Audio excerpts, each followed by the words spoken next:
माझ्या मावळ तालुक्यातले, मुळशी तालुक्यातले, बारामती तालुक्यातले, पुरंदर तालुक्यातले, राजगड तालुक्यातले, भोर तालुक्यातले, पुणे पिंपरी चिंचवडचे झाले ना चांगले. 5-10 वर्ष रस्त्याला काय होणार नाही असे टार रोड झाले, एकदम चकाचक. म्हणजे माझा दुहेरी होतो, एक तर टुरिझम वाढव, पर 40 देशातले सायकल स्वार आले होते, तुम्ही बघितलं ना इथं 1-1 कोटीच्या सायकली आहेत त्यांच्या. समरे तिच्या आले असे म्हणजे रस्ते टार करायचे पुढाच त्या रोडला जोडणारे इतर रस्ते त्याला स्पीड ब्रेकर करेल की तो तिकडून येताना मेन रोडला स्लो चालेल.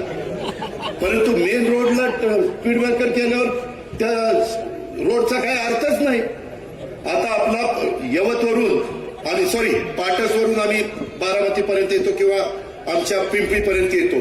त्या रस्त्याला जर स्पीड ब्रेकर केले तर त्या रस्त्याला उपयोग काय?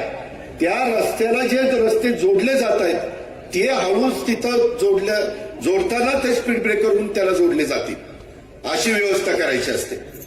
आपण पण आता जरा वाहतुकीचा सेन्स म्हणजे ट्रॅफिक सेन्स हे पाळला पाहिजे. त्याच्यामध्ये गट तर बाजूला ठेवा, कुठेही रुसवे फुगवे बाजूला ठेवा आणि काही काहींना लांब पुढचं बोलायचं. आणलं की नाही तिकीट